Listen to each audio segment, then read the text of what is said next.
نهاجي برخود مجمع بريز رضوان السيدوان دامي وفيسا سايا أنا كاسا باواكي راس مريداكو بيترنا هي بخنا سار ام بيجن بن بيكرن جروب انشردار تاكو تشراديك لدجي ياساينا ما مستردوان دم باش بريا حمود تشتكي هذا بن بيكرن كو جروب انشردار العفريني انجام دن امي جي بن بيكرنا بن شافكرنا خلكي وسبس بردانا وان الجوري جبوي برا فديا او تجورا ياسايك تدا گۆری چیاسایەکە یان گۆ چیاسایەکێ بنپێت کەند وەردە و گروپیان چەکدار وەردە دخوازن چش خەڵکێ بکەن کەرەم کە ژوورە یاسایی بە و ژوورێ سیاسی بەشی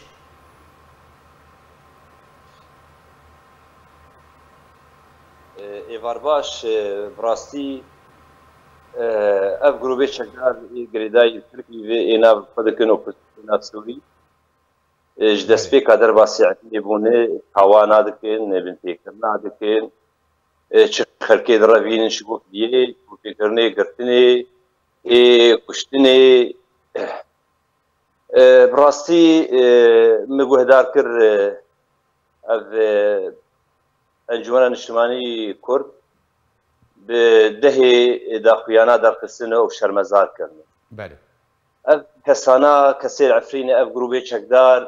vê zextê welatiyê Kurd bi taybet dikin dixwazin Kurd barkin xweşber bibên gê guhertinek demografî li Efrînê bi kar bînin. Belê. Başa mamosta Rıdwan. Belê keremka berdewam be. Bi rastî li Efrînê taybetî ku ji alî tawana û pêkirina heye. Van grûpê çekdar ji derbasbûna Efrînê de tawanê dijî mirovahiyê bi kar anîne tawanê cengê bi kar anîne li Efrînê taybet Kurd lê bijara wan pir mezin e ew wexta gevî mukewinê Kurd armanc dikin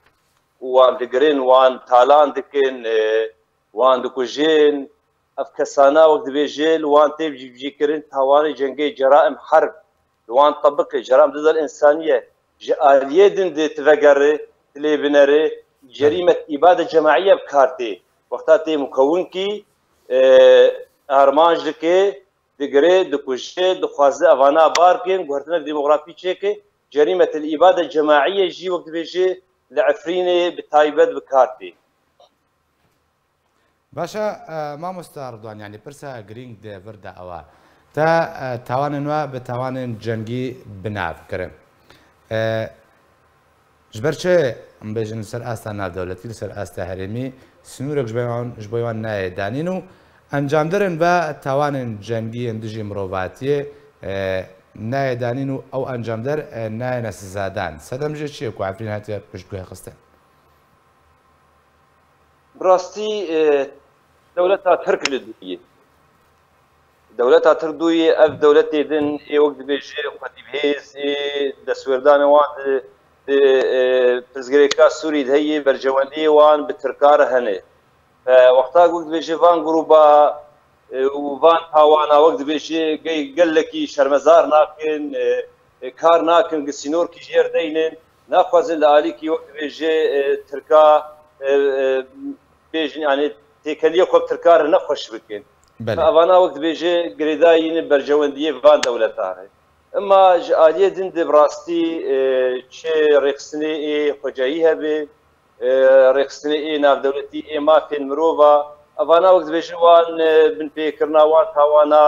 belge dikin û digînin rêxistinê navdewletî navdeng çi منظمة العفو الدولية رئيسنا هيوم رات السويد شبه أفكار دبي ولكن دولة تبدو وقت بيجي كمانسية دكين جي آلي ولاتيين وتايبت ملتي كرد عفريني باشا ما مستار دوان لقوري نارينا تو أو لقوري هلوستا أنا كسيكو داقيا كرن نها تشارة تشيج بويفا همو بن بيكرنن كو تشي دبن يعني تشارة هاري سركة تشيا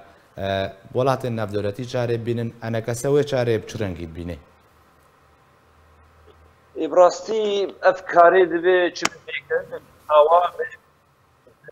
ئەنە کەسێ ji partiyê Kurd aliyê Kurd li kîjan wek dibêje deverê bin جريخسني ناف دولتي تخستين جوان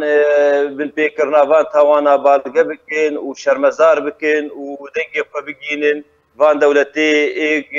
خديهيز واي دسورداني از بزغريكا سوريت كرنه شتيش وانتي افايا انها كارن في كاري بكين يعني براسي افايا بيجي ارككي هري وقت بيجي بتشوكي يعني فبي ام بردوان بن تناسكر متابعات تناسكر فان تاوانا فابن بيكرنا بكين ام كارم الشرمزار بكين ام كارم وقت بيجي في ايشا ملتي عفريني بجين دولتها زختك كيف تركابك ترجيج آلية قد زختي فان جروبا بكين ما مستردان توقع عندما كوميتايا سعية أنا كسي جروية سعيبة جبوي بالكا كرنا بابن بيكرنان فات تاوان كواتنا الجمدان أنا كسر جروية سعيبة سر أستا هرمي وناف دولتي تشتك جبوي شارع سر كرنا كريزة عفريني كريا شو باندنا وكري متابعة وكري وبشرنجي كريا براستي كأنجومن جي وكأوفيسا ياسايا أنجومن الاجتماعي كرد ما قال لك بن بيكرن بارقا كرنا ما توصيه كرنا وما را كرنا جري خسنين في دولتي ما رابورتك راكرج رخصنا العفو الدوليه هي مرسويتش مقيان وقت بيجي نتوان يقبوي ما افكار كرتشتيش ما هاتي يعني ولكن مقوت يعني مسألة قريداي برجواندية في دولتي بتركيا يعني بله باشا قالك سباس جبوي بريز رضوان سيدو اندامي كوميتايا سيئة انا كسا كتم رابوي قالك سباس